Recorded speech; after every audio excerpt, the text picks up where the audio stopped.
I grew up in a time and a place where talking about race um, was reduced to talking about racism, and talking about racism meant that the discussion had to be about indicating someone is racist, pointing a finger.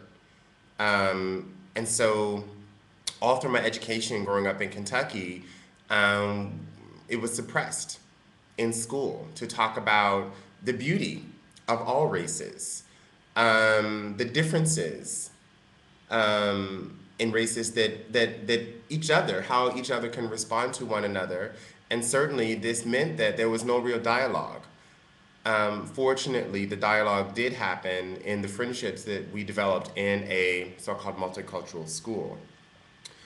Um, I graduated from high school in 1993, James Brown High School in Louisville, Kentucky, first to Muhammad Ali, and went to Oberlin College. Um, my first summer home, I think it was, I, when was Rodney King beat? 1992. Okay, so it was in high school, and there was no dialogue then about who he was or what he did. And I think about it now, and it for many represented the hope and the dream. Think about the months between when this man was beaten, caught on tape, and the riots that ensued. But even then, I thought there's some. This says something about us as a society that there is this person, and now Rodney King is on celebrity rehab, dealing with his addiction, and you can see videos of him puking his brains out. And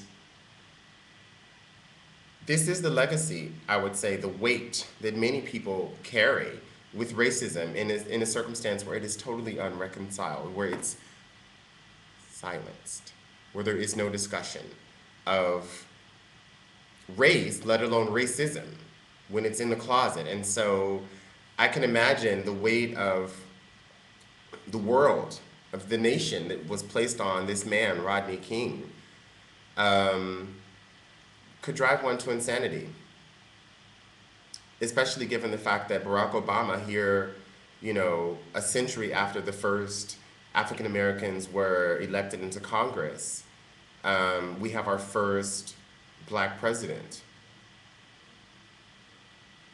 And since those initial congressmen and during the Reconstruction era, there have been very few.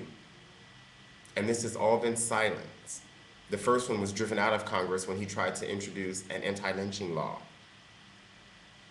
And Barack Obama is being characterized as the race monger, the heathen, the terrorist, the Muslim, the communist. And it feels like we're back where we were 100 years ago. And yet in between, there's a lot to reflect on. And it's why I bring up this Rodney King and look at where he is now. When we talk about healthcare, like all these issues can be tied to how these things play out in our national media. When we talk about healthcare, where is any kind of healthcare for Rodney King? Why does he have to wait for Dr. Drew from MTV and VH1 fame to find any real help? Why do celebrities have to come out as addicts, even though addiction is one of America's greatest ills? And I think the financial collapse now shows people that we are addicted to credit on all sides. It's a part of the myth, the meritocracy myth, that we can all get ahead if we work hard. You can just get it on credit because you can invest in your future, because it's always something to earn if you're willing to work or if you just have it. But I think Barack Obama now is breaking down the myth of meritocracy. I think that was much more clear a century ago, that meritocracy was but a dream, when there actually were more radically divided genders and classes in America. And it's much more hued now. And yet our discussion has not become much more intelligent. It's been silenced. And that's what I love about this presidency. Back to Rodney King. So no health care for someone in his position, for a poor black man. But also, why is it that there are rates of addiction, of this specific kind of substance abuse in those communities? Again, when those patterns arise, as an epidemiologist, I can tell you, I'm not an epidemiologist, I studied epidemiology, and wow, it's a social ill. We're talking about structural inequalities, and we have to address them structurally. And to address something structurally, you necessarily have to have a dialogue. And it can be left up to individuals. This is why we have government, for governance. And governance means that elected officials in a democracy come together and represent the people. And yet that hasn't been happening. Why? Because there are structural inequalities in America. And Rodney King is only but a representative of that kind of structural inequality. There are pockets of chronic poverty all throughout the nation. There are pockets of class immobility in the nation that says it's the most transparent. Look at the Midwest, which is now waking up to the fact that it's not so as politically conservative as they thought. Why? Not that they don't have the same values that they've always had, but that those values haven't been usurped by the Republican the right. People can be pro-choice and Democrat or Republican, and they can have different levels of choice about abortion or not, and have different reasons, but also, for example, say that I can live with someone else's difference. I can politically align myself with someone with whom I disagree.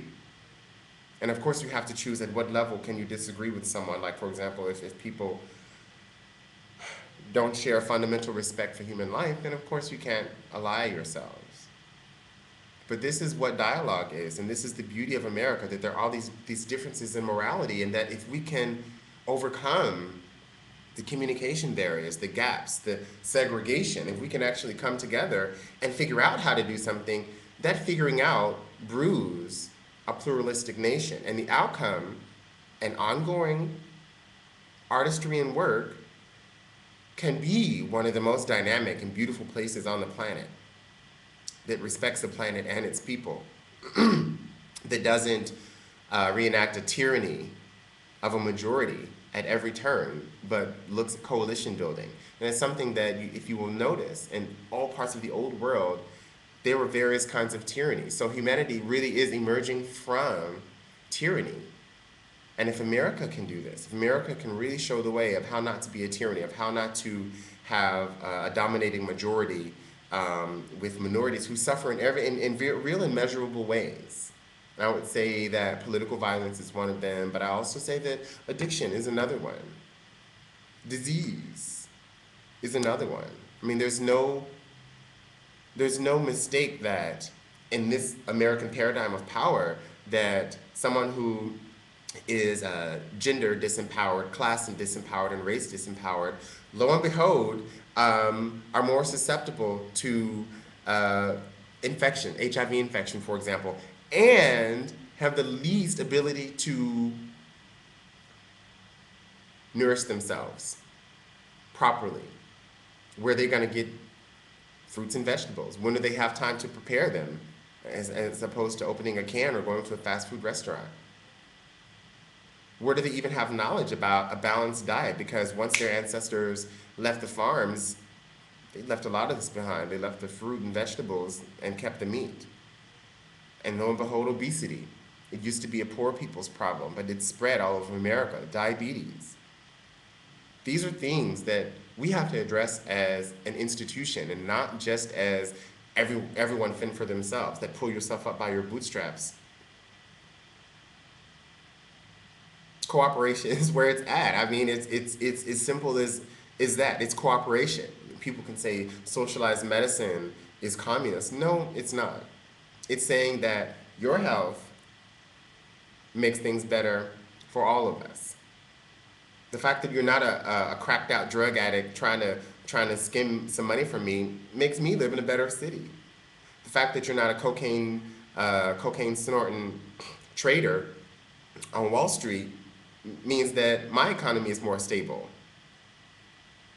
The fact that all the people around me are not abusing credit.